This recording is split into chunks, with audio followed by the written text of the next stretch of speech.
Kia ora koutou. Today, we're finally going to tackle the particle I was putting off for a while now, which is e. Not per se because it's hard, just because there's a lot of things it can cover, including something that is often considered a separate particle, which is eana.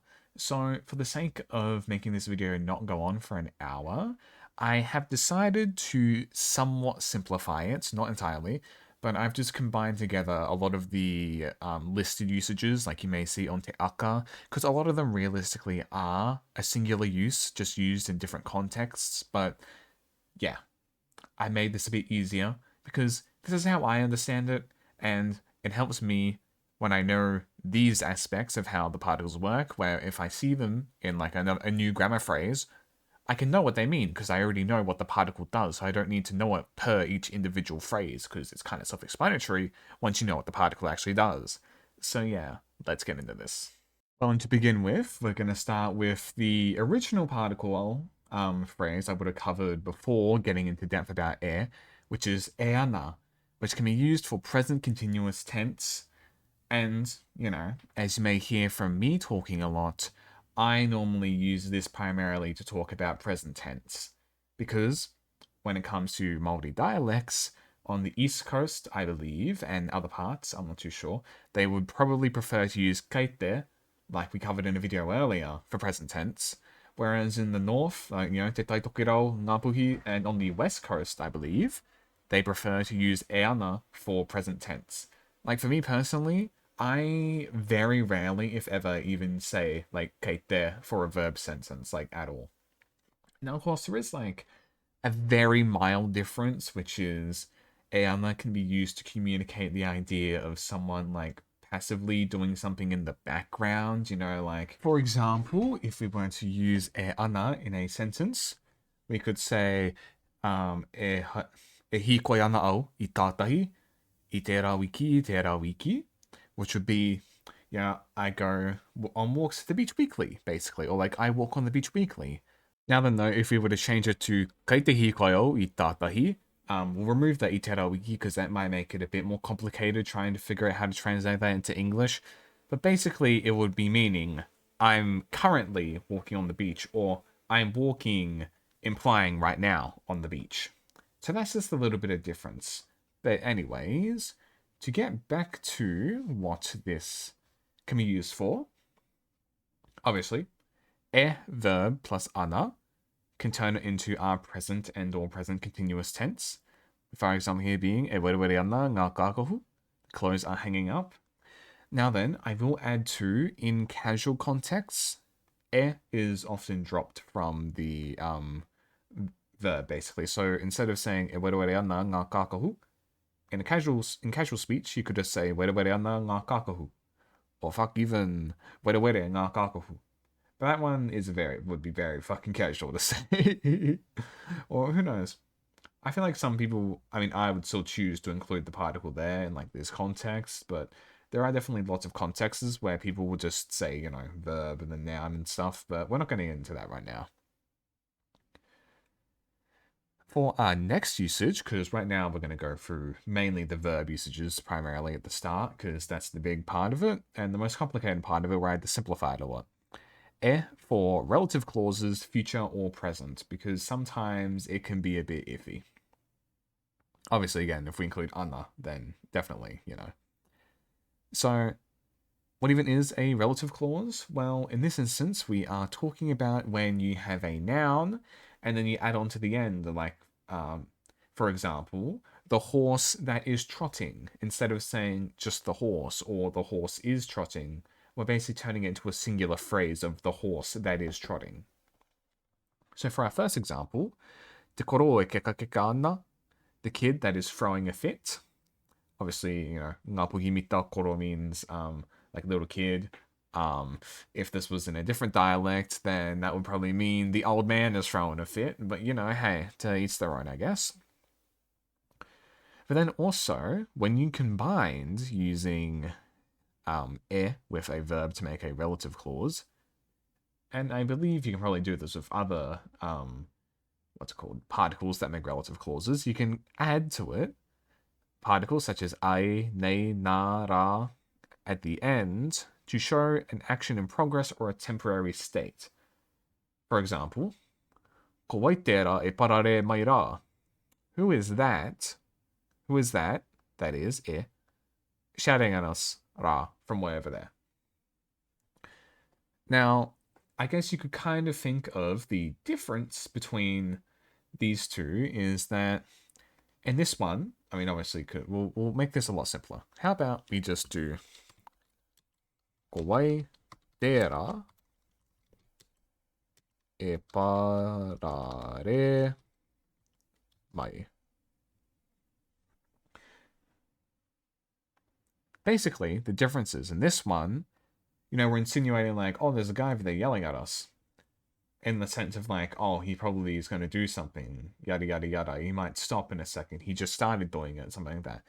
Then here, tera e parare mai on its own could imply that it's just something that is continuously in a state of yelling at you. Another example, maybe, to get a more realistic example, perhaps even, maybe, te rākau e puta. The tree that sprouts, or is sprouting. E puta ana. The tree that is sprouting. Versus, let's say te rākau e puta ana nei, or e puta nei, would be the tree that is sprouting right now. So, yeah, it is, I guess, a more complicated thing to try and explain. It's kind of just something you have to feel, I suppose, but that's basically what using a relative clause is. The difference between just using like or ana versus plus like extra particle. For our third and final verb usage, I believe, we have in front of verbs to indicate future tense, which can be seen in a lot of grammar phrases. Now, honestly, I could have included this in the relative clause part, and honestly, I should have. But anyways, for our examples here, horeka wa hau e haere mai. I will not come, because in this example, obviously, when we're negating something, we use a negation word, then whatever is doing the action, and then to connect the verb, we use for future tense. Obviously, if it was present tense, ite. If it was past tense, I. Now here for another grammar phrase which uses a lot, which will be mā wai e hakatika tēnei. Or well, the phrase example is the usage of ma, which basically means who will correct this. So I believe it's called agent emphatic, ? Basically, it just implies, it's about asking who will do or what will do X, Y, And it puts more emphasis than just saying like, oh, X will be done by Y, because we're reorganizing it to say, Y will do X. Right now, for our next usage, outside of verbs, we have for counting. This can be used to count between 2 and 9 for at the beginning of a number. Specifically, the actual definition would be any sound with 2 short vowel sounds or less, or 1 long vowel sound. But obviously, when it comes to numbers, that means 2 to 9, because tahi, you don't say tahi when you're counting something or saying how much of something it is. You would say kotahi, which is 3 vowels. And te kau is technically 3 vowels as well, because te, ka, u. In speech, obviously, it blends together as kau, but it's still ka, u. Just like how haere is ha, e, re, instead of haere, in the sense of it being 2 syllables, which is why we don't use when we say like haere mai, but we say when we say noho. But yeah, this also applies to as long as the number is in the first digit space, then we will still use Now for our first example, when we're asking how many there is, we can say e hia ngā kohatu. How many stones are there?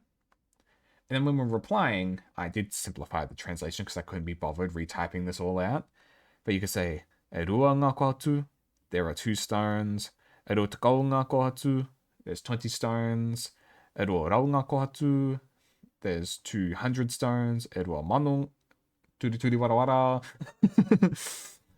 There's 2,000, blah, blah, blah.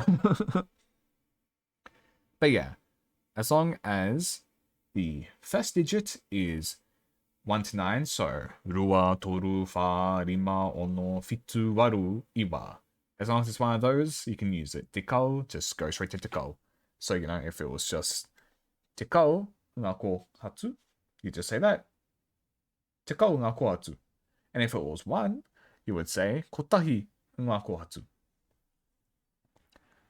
Okay, now then we have the use of e in commands. Again, you'll notice there's a lot when it comes to the usage of e, but either 2 short vowels or 1 long vowel is the maximum amount of vowels allowed in a word that uses e. So in a way, you can kind of think of this as like adding filler to make it, I guess, take a bit more time, because obviously if a word's really short and you shout it out, there's a fair chance a lot of people might miss what you're saying. So maybe that's why, but who knows. So for our first example, etu, command, stand, or, stand up, to hut. And then for another example, which a lot of people hear a lot, enoho, sit or sit down, in the commanding sense.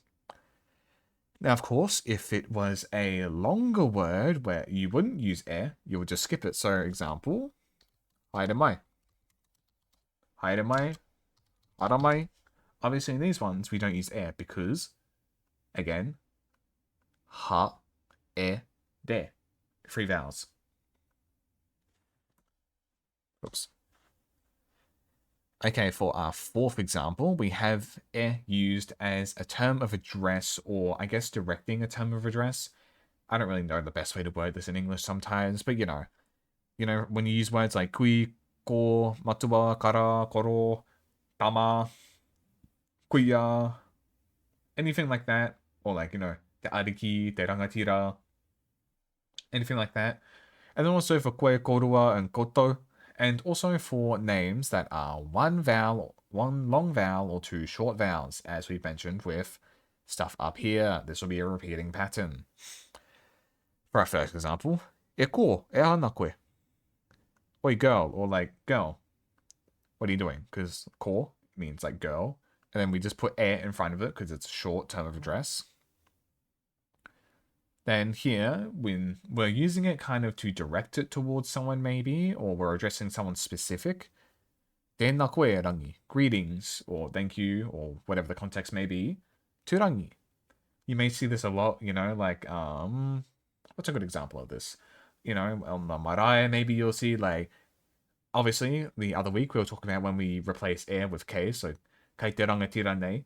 If it was a more casual context, or maybe a different chief talking to them, maybe they might say e te rangatira nei, or e te ariki nei, to the chief that is here. So yeah, you can kind of use it like that if you're addressing someone, or any of these. Well, then, to our second last usage, we have e to mark the agent in a verb phrase. Obviously, we can use this primarily in passive sentences, but we do sometimes see it pop up in not passive sentences. My example here being, Kaka mauatia te kai e Timoti. The food will be cooked by Timoti. So you can think of e in this context meaning like by, or like, or because of, or being done by person. Then for our last example, if or when. Again, we've had a lot of them where I didn't know you could use it to mean if or when, and it appears there's a lot of ways to say if or when in Te Reo Māori, and I'm surprised every time I find out a new one, like right now. Our example here being, e hakawhiti koe I te awa, ha mama mai. When you cross the river, shout to me. E hakawhiti, when you cross. And then here, e ki te hau I ngā kuhukuhu, kaka mine a te katoa. If I see the pigs, I, obviously not included in here, will catch them all. So yeah, that's just a little extra usage I didn't even know about. And yeah, I suppose that is about everything I could think to talk about today. I did simplify this a lot because if I go into aka, let's go in air real quick. Obviously, there's a lot of things here. And a lot of these do have heavy crossover, like will, not, if, not, in the like future tense. will not, will, command after koa, which again is still a command, so I just put those together, yada yada yada. So yeah, I did simplify this a lot more than the other lessons. But if there's anything I missed or you think I could have explained better, feel free to put it down in the comments. And if you want to hear me teach or try to teach anything else, please also put that in the comments below. Or hey, message me. I happen to have a few links. So yeah, thank you all for watching. Remember to like and sub, and ka kite anō.